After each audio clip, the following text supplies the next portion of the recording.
तो आज हमारा एक्ट है पॉक्सो एक्ट। ये protection of children from sexual offence act 2012 इसका नाम है। ये 2012 दिसंबर 1992 में एक यूनाइटेड नेशंस की कन्वेंशन हुई थी, जिसके जो है भागीदार हमारा इंडिया भी था। तो 11 दिसंबर 1992 को इंडिया ने भी उसको ज्वाइन किया और उसमें जो प्रस्ताव रखा गया उससे इंडिया भी सहमत हुआ। और उसमें यह था कि भाई किसी तरीके से जो है ये बच्चों के साथ जो अन्याय होता है, वैसे तो जो हमारी पुरानी आईपीसी 1860 में जो बनी थी अंग्रेजों के टाइम में, उसके अंदर भी बच्चों के लिए एक तो 377 एक्ट था, अगर लड़कों के साथ कोई अपराध होता है, और लड़कियों के साथ अगर नाबालिग बच्चों के साथ होता है तो 376 भी। उनमें दो ऑफेंस 1860 में ही शामिल कर दिए गए थे। लेकिन ये जो कन्वेंशन हुई, इस कन्वेंशन के अंदर जो है यूनाइटेड नेशंस की, उसके अंदर ये डिसाइड किया कि भाई अब जो है पानी सिर से ऊपर जा रहा, बच्चों के साथ अन्याय कुछ ज्यादा ही बढ़ते जा रहे हैं, सोसाइटी ज्यादा रिफाइंड होती चली गई। तो तीन बात ये थी कि तीन बातों को ध्यान में रखते हुए कि बच्चों के साथ होने वाले अन्याय को रोका जाए, तो उसके तीन ऑब्जेक्ट रखते हुए इंड्यूसमेंट और coercion of a child to engage in any unlawful sexual activities, the exploitative use of children in prostitution or other unlawful practices, the exploitation use of children in pornography performance and materials। तो ये तीन object रखते हुए ये convention हुई और उसमें कहा कि भाई इसको बनाओ। तो हमारे यहाँ भी इंडिया के अंदर भी जो है 2007 में स्टडी ऑन चाइल्ड अब्यूज, क्योंकि जो एक्ट बनता तो थोड़ा टाइम लगता देखिए बनने में, तो हमारी जो मिनिस्ट्री थी उन्होंने कंडक्ट की, ministry of women and child development, इन्होंने स्टडी करा के टाइम लगा इसमें 92 में तो ये कन्वेंशन हुई, और उसके बाद में इन्हें थोड़ा टाइम लगा। पब्लिक हमारी इंडिया की गवर्नमेंट को थोड़ा टाइम भी लगता है, हमारे यहाँ सरकारी काम में थोड़ा सा समय तो लेती है हमारी सरकारी व्यवस्था। 2007 में स्टडी कराई गई, तो study on child abuses India 2007 कराई गई। उसके बाद में इस एक्ट को 2012 में इस एक्ट को हमारे इंडिया में लाया गया। और तो सबसे पहले इसके एक्ट की ये बात कि भाई फिर उस पर आते हैं कि क्या क्या ऑफेंस। बहुत सिंपल एक्ट है, कोई ज्यादा बहुत बड़ा नहीं है। तो कुछ बातें आपको समझाऊंगा, कुछ आपकी समझ में आएंगी। 2-4 मिनट का है, लेकिन क्योंकि नया एक्ट क्या नया क्या है, इस पर आजकल बहुत केस आ रहे हैं। थोड़ा सा आपकी नॉलेज के लिए मैंने सोचा कि जब आईपीसी सीआरपीसी पे बना रहे हो तो एक्चुअली कि ये प्रैक्टिकल एक्ट्स है, जैसे एनडीपीएस एक्ट है, प्रैक्टिकल एक्ट है। देखिए यूनिवर्सिटीज के सिलेबस तो कुछ और होते हैं। यूनिवर्सिटीज के जो सिलेबस होते हैं वो अपनी जगह ठीक है, मैं ये नहीं कहता नहीं है, ठीक है, लेकिन कई बार ऐसा भी होता है कि वो तो उन्होंने गवर्नमेंट ने रखे हैं, लेकिन गवर्नमेंट ने ये एक्ट भी बनाए, लेकिन कौन से एक्ट चलते हैं वो शायद मैंने देखा नहीं कि वो पढ़ाए जाते हैं। मेरे टाइम में कभी मैंने एनडीपीएस नहीं पकड़ा, कभी ये नहीं पढ़ा। उस समय तो खैर ये था भी नहीं 2012 वाला, क्योंकि मैं तो 86 का पास आउट हो। मेरा कहने का मारूजा ये है कि एनडीपीएस कभी पढ़ा ही नहीं, ना पढ़ाया गया, हमारे सिलेबस में ही नहीं था। आज सिलेबस में होगा मुझे नहीं पता कि सिलेबस में है नहीं है। सिलेबस में जो एक्ट है वो कभी मैं तो देखता नहीं कि कभी वो काम आते हो कहीं, लेकिन एक्ट है सिलेबस में लगा रखे, क्या किया जाए। चलिए टाइम खराब होता है हमारा इन बातों में, डिस्कशन में इनमें क्या रखा है उन फालतू की बातों से। चलिए आगे चलते हैं। तो इस एक्ट का पूरा नाम है the protection of children from sexual act 2092।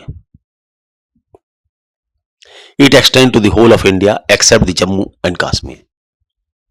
Jammu and Kashmir में ये लागू नहीं होता, लेकिन शायद अब जो धारा हट गई है 370, तो वो सारी क्लॉज ही खत्म हो गई है। ये बहुत दिन से चली आ रही थी। एक्ट को पढ़े थे तो ऐसा लगा था जैसे हमारा हिस्सा ही ना दिखे ये, या इंडिया से कोई लेना देना नहीं। लेकिन अब जो है, अभी भी आप तो इसे ही पढ़ें क्योंकि अभी भी एक्ट में अमेंडेड नहीं हुआ है ये।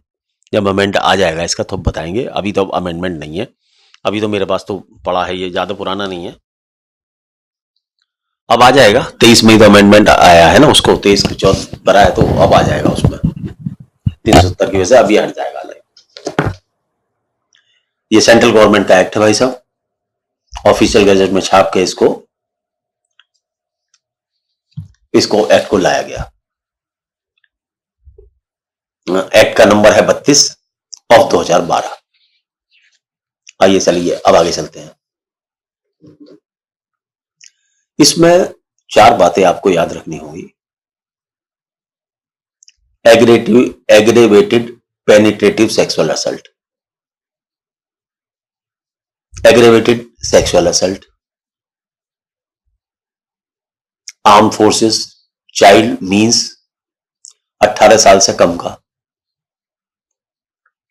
Penetrative sexual assault means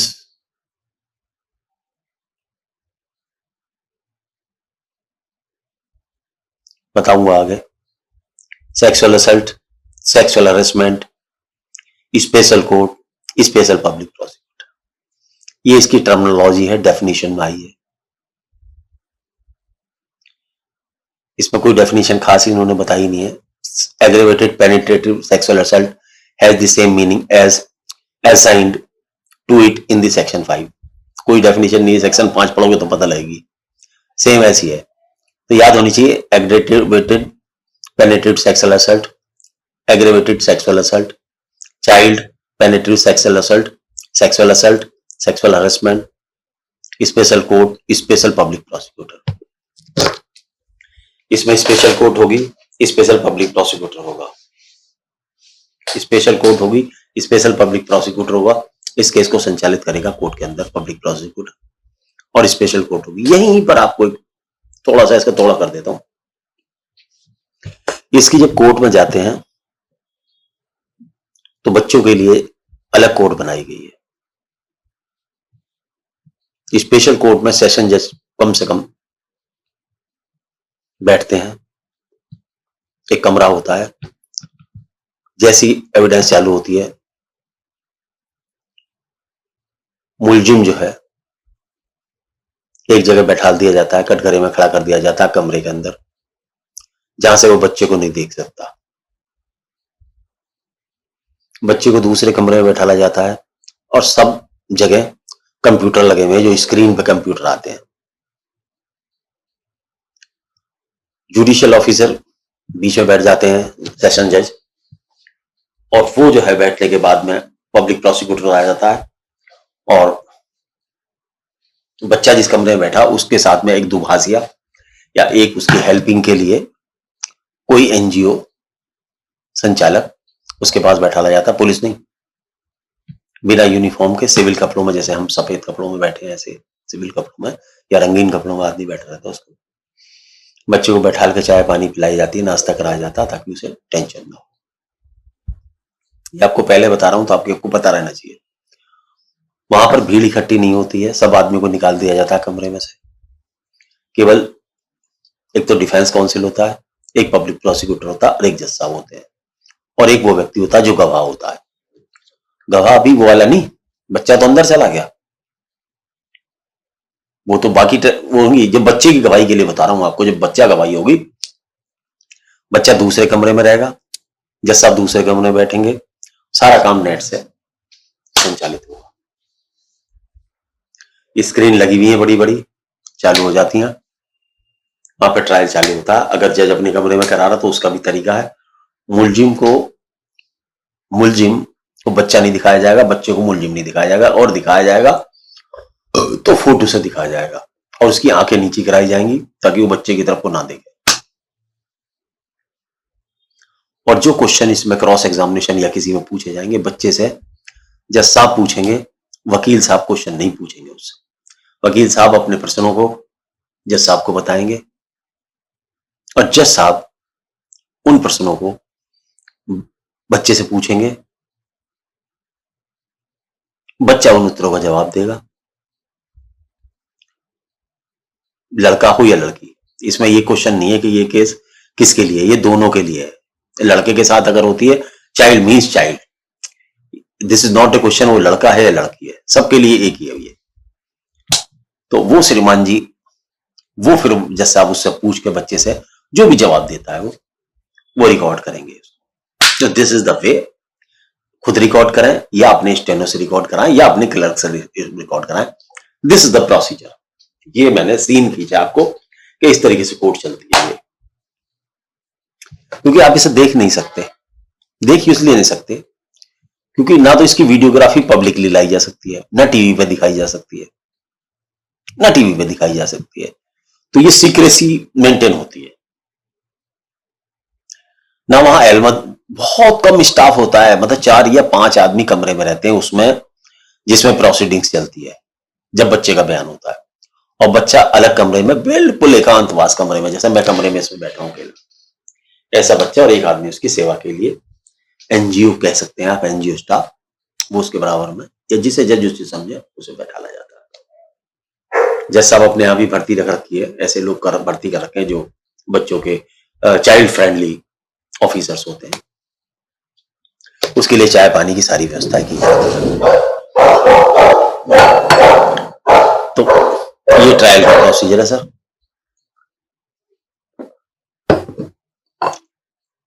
act लंबा नहीं है इसलिए, लेकिन थोड़ा सा समझाना आपकी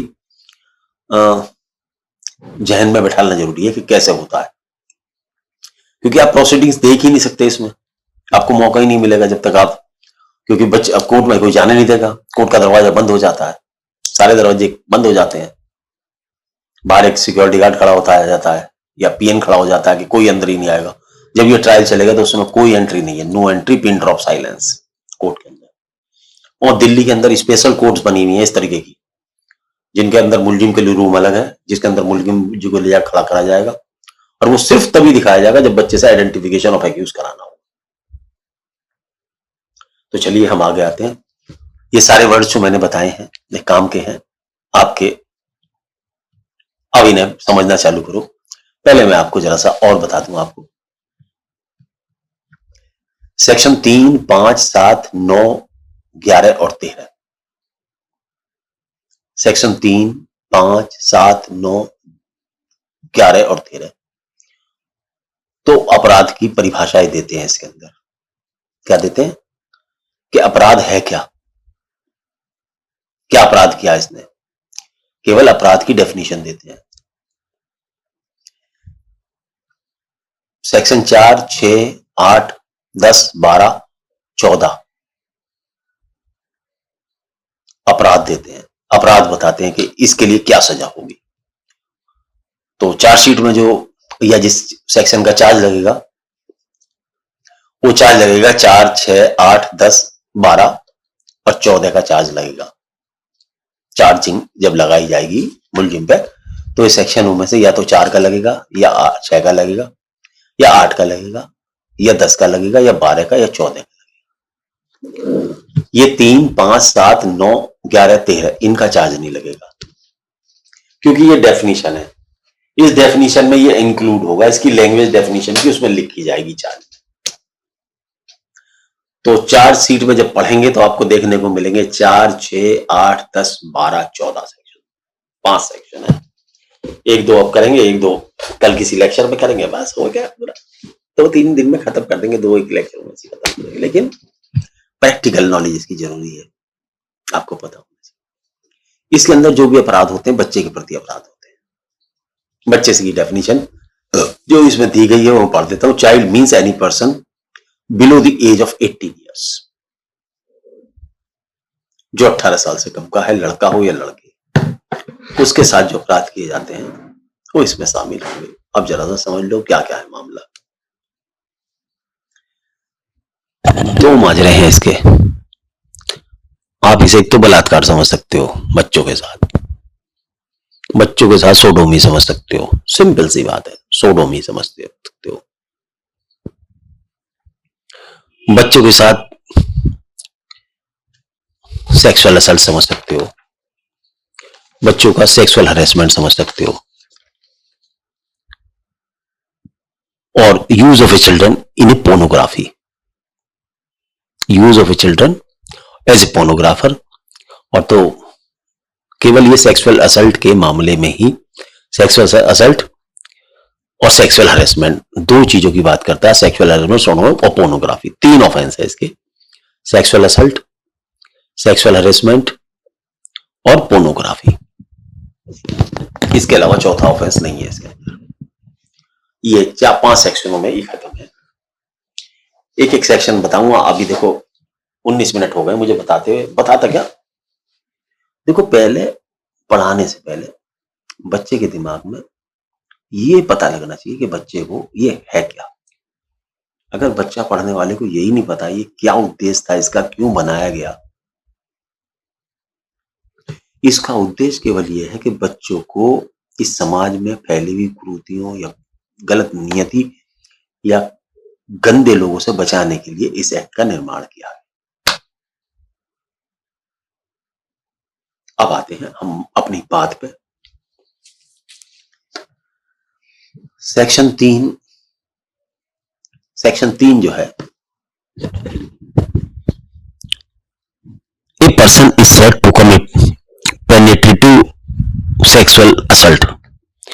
तो वर्ड पेनिट्रेटिव का मीन्स आपको बता दूं, पेनिट्रेटिव क्या चीज है। तो एक वर्ड और याद रखो, इंटेंशन। क्या वर्ड रखो, इंटेंशन। इंटेंशन एक तो गुड होती है और एक बैड होती है। ये पूरा एक्ट बैड इंटेंशन को डील करेगा। इंटेंशन केवल बैड इंटेंशन को डील करने वाला एक्ट है, ये बैड इंटेंशन डील करेगा। तो अब हम बात चालू करते हैं अपनी।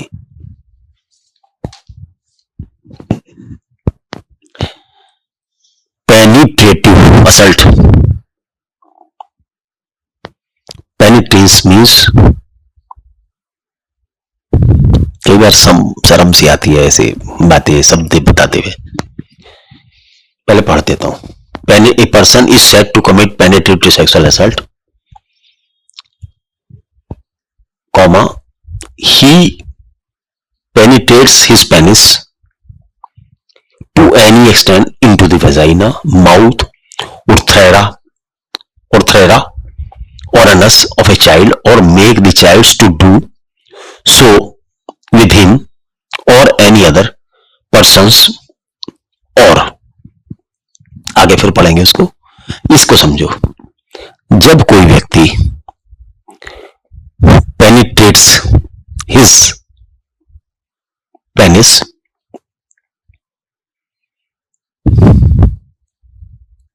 into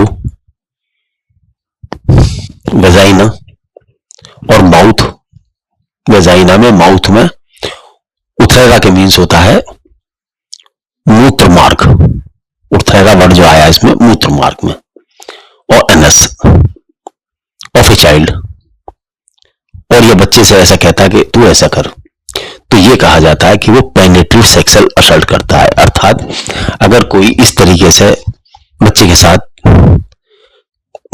गलत काम करता है तो ये माना जाएगा कि ये व्यक्ति जो है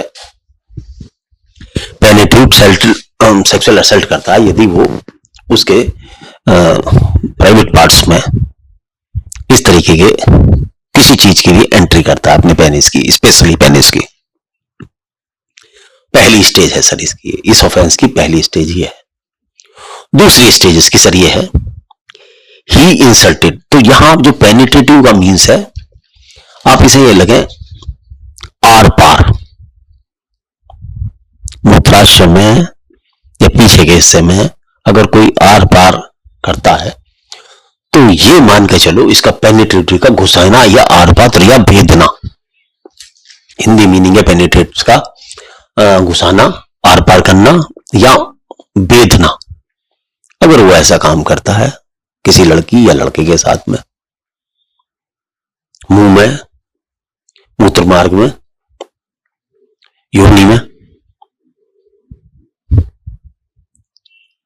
या बच्चे बच्चे से कहता है तू ऐसा कर, इन चीजों पर कर, तो ये समझो कि वो जो है ये अपराध करता है जिसको हम पहले बलात्कार कहते थे, यहां पर उसको पेनिट्रेटिव सेक्सुअल असल्ट का नाम सेल्फ रूप में डिफाइन किया गया है। आप इसे यहां ये समझ सकते हैं। लेकिन लड़के के केस में हम इसे सोडोमी कहते थे, तो अब वहां वो अलग चीज है।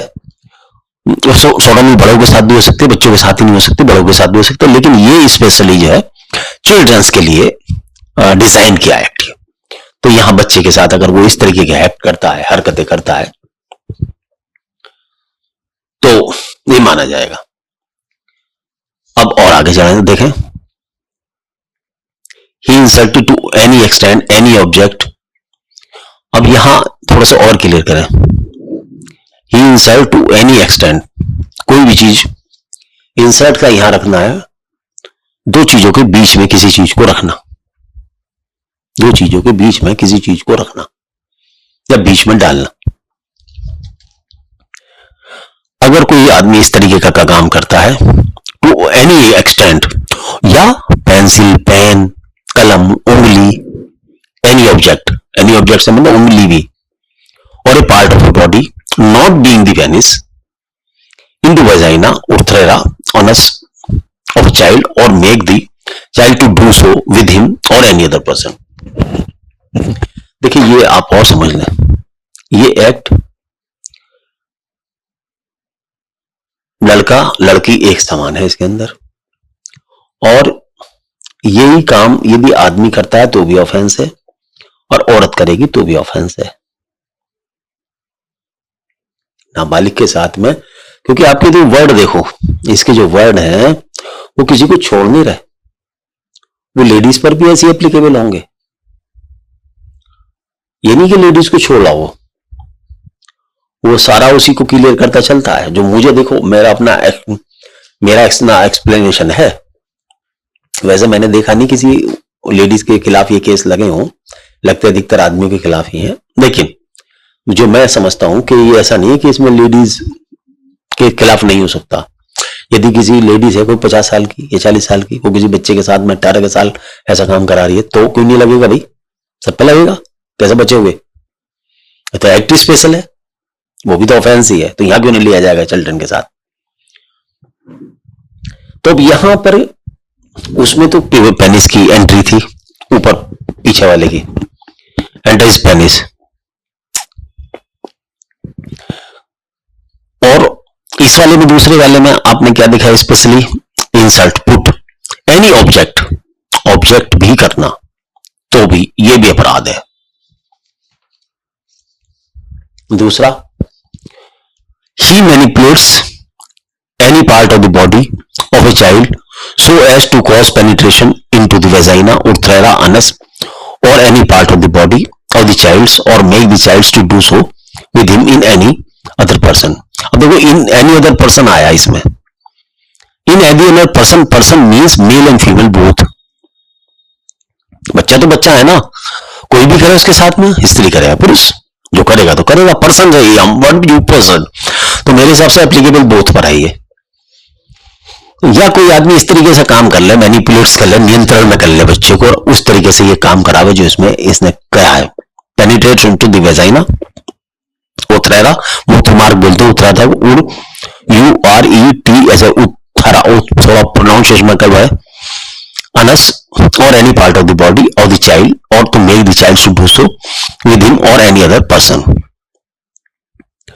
तो एक ये हो गया। फिर आगे और देखें, ही अप्लाइज हिज माउथ, यदि अपना मुंह लगा दे, चाटने लगे, to penis, vagina, anus, urethra of a child. अब देखिए यहां क्या लिखा है इसमें, अब पेनिस को चाटने लगे उसके, तो पेनिस को कौन चाटेगा, लेडी चाट सकती है अधिकतर, principle of a different sex. Vagina आदमी करता है, anus, urethra of a child और make the child to do so, such person और any other person, such person और एनी अदर पर्सन। इसमें ऐसा नहीं है, इसमें भी लेडी के साथ करती है तो भी गलत है, जेंट्स के साथ, अगर मेल के साथ करता है, मतलब मेल है और बच्चा है वो भी मेल ही है तो भी गलत, मेल फीमेल है तो भी गलत, फीमेल मेल है तो भी गलत, अगर बच्चा फीमेल है आदमी वो है तो भी गलत। मतलब दोनों के साथ लागू होगा, एप्लीकेबल मेरे हिसाब से। तो जो मुझे लग रहा है, जो एक्ट को पढ़ने के बाद मुझे लगा, देखो मेरा ऑब्जर्वेशन तो यही है, लेकिन मैंने अधिकतर जो केस देखे हैं वो जेंट्स के खिलाफ ही देखे हैं, लेडीज के खिलाफ कभी मैंने ये केस देखे नहीं भाई। तो मैं जो इसकी जो डेफिनेशन से मुझे क्लियर हो रहा मैं वो आपको बता रहा हूं, क्योंकि इसमें तो कहीं क्लियर इसमें अभी तक तो है नहीं, आगे देखो क्या आता है, आगे आएगा तो आगे बताएंगे। केस करे हैं हमने भी काफी इनके। तो ये 4 चीजें हैं भाई साहब। कोई आदमी यदि इस तरीके का कार्य करता तो वो कहते हैं वो पेनिट्रेशन करता है। रेप में तो ये नहीं था, रेप में तो लेडीज के लिए परमिटेड कर, लेडीज रेप नहीं कर सकती, लेकिन इसमें इसको डेफिनेशन कोई बदल के इसमें पेनिट्रेशन वर्ड आ गया, और यहां पर माउथ वगैरह लगाना भी जो है वो सारा का सारा उसके अंदर शामिल कर दिया गया है। ये सारी की सारी बातें। तो यहां 2 वर्ड्स यूज करें, पेनिट्रेट, इंसर्ट, मैनिपुलेट्स, अप्लाइज। तो यहां मैंने पेनिट्रेट आर पार करना, इंसर्ट बीच में रखना, मैनिपुलेट्स इस तरीके से करना के नियंत्रण में कर लो और सारा काम आपको बने, और लगाना ये रगड़ना, चाटना, रगड़ना, ये सब, ये 4 बातें, या मुंह लगाना, ये सारी बातें उसके अंदर जो है ये ऑफेंस होगा। यदि कोई इस तरीके का पेनिट्रेटिव ऑफेंस कहेगा, पहले इसको बलात्कार की श्रेणी में रखा जाता था, बलात्कार का वर्ड था, या सोडोमी में जब आदमी एंट्री करा देता था, इंसर्ट कर देता था, तब वो लगाते थे इसको बच्चे के साथ या लेडीज के साथ, लड़कियों के, नाबालिग के।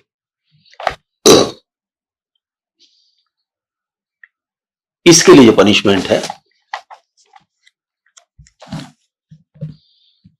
कहीं लिखा हुआ होगा, मैंने लिखे हुए पनिशमेंट सबके, इसमें 7 साल तक का पनिशमेंट हो सकता है मिनिमम, लेस देन 7 साल मिनिमम है इसमें, या आजीवन कारावास, या तो 7 साल मिनिमम 7 साल, या आजीवन कारावास प्लस जुर्माना। 7 साल प्लस जुर्माना है भाई साहब। तो यहीं पर इस एक्ट को थोड़ा सा बताने में ज्यादा टाइम लग गया, वो बताया, टाइम ज्यादा हो गया, तो आप समझ लें बस इतना ही। आज मैंने 3 और 4 आपको पढ़ाया है, कल देखते हैं, कल खींच जाएगा, अगले लेक्चर में देखते हैं।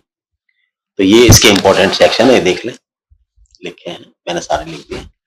चलिए कल देखते हैं अब आपको, है ठीक है, नमस्कार भाई।